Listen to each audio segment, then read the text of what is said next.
제8장. 그 무렵에 또 큰 무리가 있어 먹을 것이 없는지라 예수께서 제자들을 불러 내가 무리를 불쌍히 여기노라. 그들이 나와 함께 있은지 이미 사흘이 지났으나 먹을 것이 없도다. 만일 내가 그들을 굶겨 집으로 보내면 길에서 기진하리라. 그 중에는 멀리서 온 사람들도 있느니라.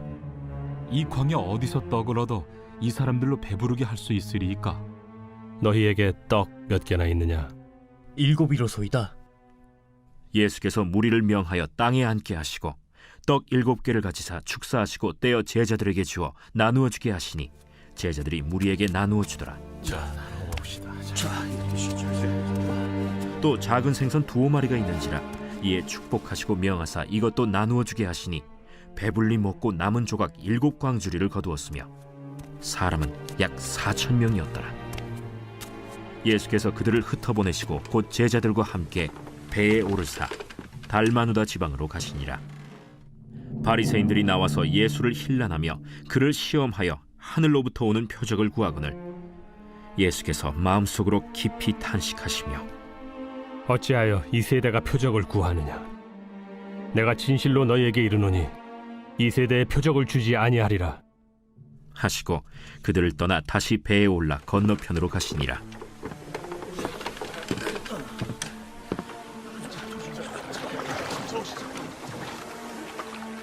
제자들이 떡 가져오기를 잊었음에 배에 떡 1개밖에 그들에게 없더라. 예수께서 경고하여 이르시되 삼가 바리새인들의 누룩과 헤롯의 누룩을 주의하라. 이는 우리에게 떡이 없음이로다. 너희가 어찌 떡이 없음으로 수군거리느냐? 아직도 알지 못하며 깨닫지 못하느냐? 너희 마음이 둔하냐? 너희가 눈이 있어도 보지 못하며 귀가 있어도 듣지 못하느냐? 또 기억하지 못하느냐? 내가 떡 5개를 5,000명에게 떼어줄 때 조각 몇 바구니를 거두었더냐? 12이니이다. 또 7개를 4,000명에게 떼어줄 때 조각 몇 광주리를 거두었더냐? 7이니이다. 아직도 깨닫지 못하느냐? 벳세다의 이름에 사람들이 맹인 한 사람을 데리고 예수께 나와 손대시기를 구하거늘 예수께서 맹인의 손을 붙잡으시고 마을 밖으로 데리고 나가사 눈에 침을 뱉으시며 그에게 안수하시고 무엇이 보이느냐? 사람들이 보이나이다. 나무 같은 것들이 걸어가는 것을 보나이다. 이에 그 눈에 다시 안수하심에 그가 주목하여 보더니 나아서 모든 것을 밝히 보는지라. 예수께서 그 사람을 집으로 보내시며 마을에는 들어가지 말라 하시니라. 예수와 제자들이 빌립보 가이사랴 여러 마을로 나가실새 길에서 제자들에게 물어 사람들이 나를 누구라고 하느냐? 세례 요한이라 하고 더러는 엘리야, 더러는 선지자 중에 하나라 하나이다. 너희는 나를 누구라 하느냐? 베드로가 대답하여 이르되 주는 그리스도시니이다. 이에 자기의 일을 아무에게도 말하지 말라 경고하시고 인자가 많은 고난을 받고 장로들과 대제사장들과 서기관들에게 버림받아 죽임을 당하고 사흘 만에 살아나야 할 것을 비로소 그들에게 가르치시되 드러내놓고 이 말씀을 하시니 베드로가 예수를 붙들고 항변하매 예수께서 돌이키사 제자들을 보시며 베드로를 꾸짖어 사탄아, 내 뒤로 물러가라. 내가 하나님의 일을 생각하지 아니하고 도리어 사람의 일을 생각하는도다. 무리와 제자들을 불러 이르시되 누구든지 나를 따라오려거든 자기를 부인하고 자기 십자가를 지고 나를 따를 것이니라. 누구든지 자기 목숨을 구원하고자 하면 잃을 것이요 누구든지 나와 복음을 위하여 자기 목숨을 잃으면 구원하리라. 사람이 만일 온 천하를 얻고도 자기 목숨을 잃으면 무엇이 유익하리요? 사람이 무엇을 주고 자기 목숨과 바꾸겠느냐? 누구든지 이 음란하고 죄 많은 세대에서 나와 내 말을 부끄러워하면 인자도 아버지의 영광으로 거룩한 천사들과 함께 올 때 그 사람을 부끄러워하리라.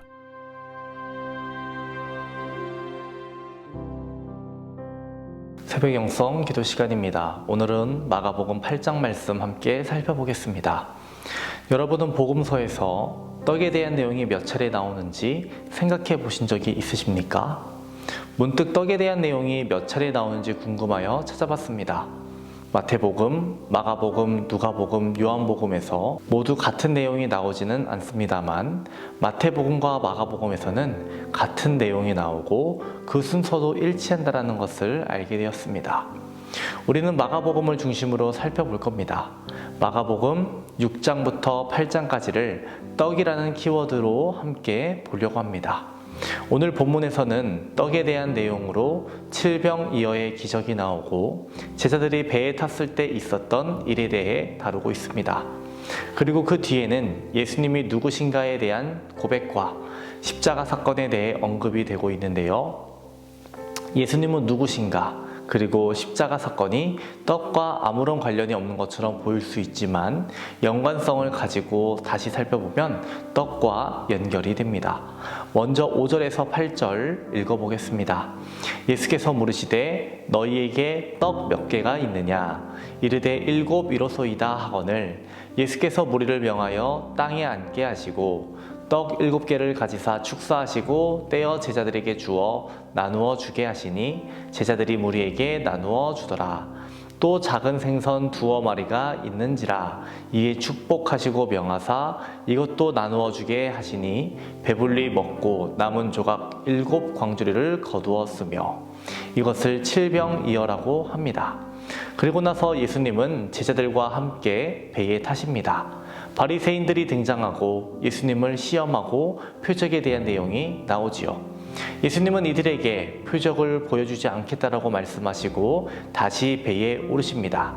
이때 성경에 다음 성경 구절이 적혀 있는데요. 14절입니다. 제자들이 떡 가져오기를 잊었음에 배에 떡 1개밖에 그들에게 없더라. 며칠 전 배불리 먹고 남은 7 광주리를 제자들이 놓고 온 것입니다. 14절에 따르면 떡 가져오기를 잊었는데 떡 1개만 챙겨왔다라는 이야기일까요? 마가가 이렇게 기록한 부분에 대해 성경 해석이 2가지로 나뉘어집니다. 누군가가 떡 하나만 챙겨왔다라는 것이고 또 다른 의견은 떡은 하나도 챙겨오지 않았다. 그러나 그 자리에는 생명의 떡이신 예수님이 계셨다라는 해석입니다. 마태복음을 참고해서 봤을 때 마가는 예수님을 생명의 떡으로 고백한 것으로 보입니다. 그리고 제자들이 떡이 없음을 가지고 수군거리는 것에 대해서 그것이 중요한 것이 아니라는 것을 말해주고 있는 것으로 보입니다. 예수님은 제자들에게 이렇게 말씀하십니다. 18절에서 21절입니다. 너희가 눈이 있어도 보지 못하며 귀가 있어도 듣지 못하느냐? 또 기억하지 못하느냐? 내가 떡 5개를 5,000명에게 떼어줄 때에 조각 몇 바구니를 거두었더냐? 이르되 12이니이다. 또 7개를 4,000명에게 떼어줄 때에 조각 몇 광주리를 거두었더냐? 이르되 7이니이다. 이르시되 아직도 깨닫지 못하느냐? 주님은 제자들에게 말씀하셨듯이 우리에게 말씀하시는 겁니다. 그 이적에서 남은 떡에 집착하고 있느냐? 5병이여 7병이여 그 기적들에만 집착하고 있는 것 아니니? 이것을 말씀해주고 계시는 겁니다. 지금 중요한 것은 매일 영적인 말씀을 나눠주고 있는 생명의 떡을 나눠주고 있는 내가 너희 옆에 있음을 기억해라. 내가 생명의 떡이다. 이것을 강조하고 계시는 겁니다. 14절 말씀을 다시 읽어보겠습니다. 제자들이 떡 가져오기를 잊었음에 배에 떡 1개밖에 그들에게 없더라. 떡 가져오기를 잊은 것이 오히려 잘된 일이었습니다. 그로 인해 유일하게 우리에게 생명을 공급하시는 떡이신 주님을 보게 된 것이니 말입니다. 여러분, 예수님을 믿고 신앙생활 하다 보면 기적도 이적도 치유도 경험하게 됩니다. 하지만 그것이 전부가 아니라는 것입니다. 예수님은 말씀하십니다. 기적의 떡, 이적의 떡, 치유의 떡, 그것을 집착하지 말아라. 그것들을 내려놔라. 가장 중요한 것은 영적 양식을 나눠주는 생명의 떡인 나와 교제하는 것이다. 나와 함께하는 것이다. 이것을 알려주고 계시는 겁니다. 요한복음의 입장에서 보면 예수님은 말씀이십니다. 우리는 말씀을 통해 매일매일 영적 양식을 누려야 합니다. 말씀을 통해 예수님과 교제해야 합니다. 말씀을 통해 우리에게 성장이 있어야 합니다. 그 뒤에 예수님은 제자들에게 너희는 나를 누구라 하느냐라고 물으십니다. 29절 말씀입니다. 너희는 나를 누구라 하느냐?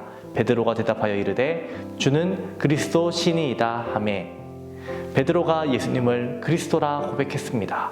그리고 나서 예수님이 또 어떤 말씀을 하셨습니까? 31절입니다.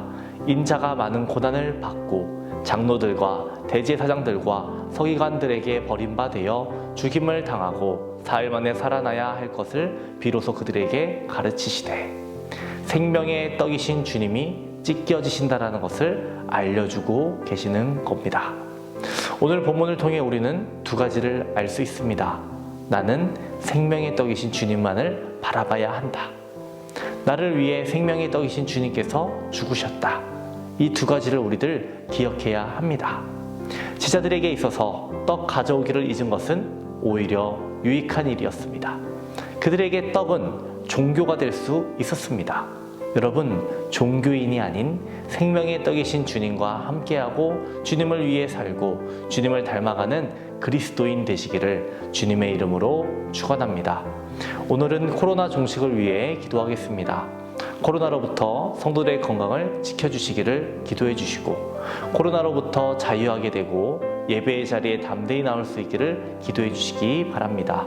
입시 중에 있는 수험생들을 위해 기도해 주시기 바랍니다. 광민구, 구유진, 김성재, 김수민, 김시윤, 김은혜, 유승철, 박도연, 서연우, 오채원, 이명섭, 이희도, 최민규입니다. 11월 7일부터 12일까지 가정회복과 자녀 축복을 위한 전교인 특별 새벽기도회가 있습니다. 회복과 축복의 시간이 되게 해달라고 기도로 준비해 주시기 바랍니다. 담임 목사님은 말레이시아 진관 성격교회 집회 일정 중에 계십니다. 모든 일정을 위해 기도해 주시기 바랍니다. 기도하겠습니다. 날마다 우리에게 말씀하시는 주님, 생명의 떡이신 주님을 바라보고 의지하는 우리 모두 되게 하여 주시옵소서. 말씀으로 세상을 이겨내게 하여 주시고 말씀으로 우리의 생각과 시선이 달라지게 하여 주시옵소서. 오늘은 코로나 종식을 위해 기도합니다. 코로나로부터 성도들의 건강을 지켜 주옵소서. 예배의 자리에 나올 수 있는 담대함을 허락하여 주시옵소서. 담임 목사님의 사역 가운데 항상 함께하여 주옵소서. 모든 일정 가운데 함께하여 주옵소서. 말씀이 선포되는 곳마다 죽어가는 영혼들 살려주시고 얼음처럼 차갑고 바위처럼 굳은 심령들 깨어지고 뜨겁게 하여 주시옵소서. 입시 중에 있는 수험생들을 위해 기도합니다. 진로의 길을 열어주시고 좋은 결과 얻게 하여 주시옵소서. 믿음으로 서게 하여 주시옵소서. 대문을 위해 기도한 성도 있습니다. 자녀를 허락하여 주시옵소서. 사고로 입원한 성도 일으켜 주옵소서. 투석으로, 어지럼증으로, 디스크로 고생하는 성도들 고쳐주시옵소서. 공황장애, 불면증, 우울증으로 고통받는 성도들 내적 치유로 허락하여 주시옵시고 평안함 허락하여 주옵소서. 암투병 중에 있는 박채성 권사님, 유은영 권사님, 김시아 권사님, 이영숙 권사님, 오유미 성도님, 박서연, 정현, 유경민, 정현 주의 손으로 안수하여 주셔서 깨끗이 낫게 하여 주옵소서. 암세포가 제거되고 재발되지 않도록 하여 주옵소서. 연로하신 장로님, 권사님, 집사님들 추운 날씨 속에서도 강건케 하여 주옵소서. 병상에 눕지 않고 마지막 날까지 걸을 수 있는 은혜 허락하여 주시옵소서. 우리의 길과 진리 생명 되시는 예수님의 이름으로 기도합니다. 아멘.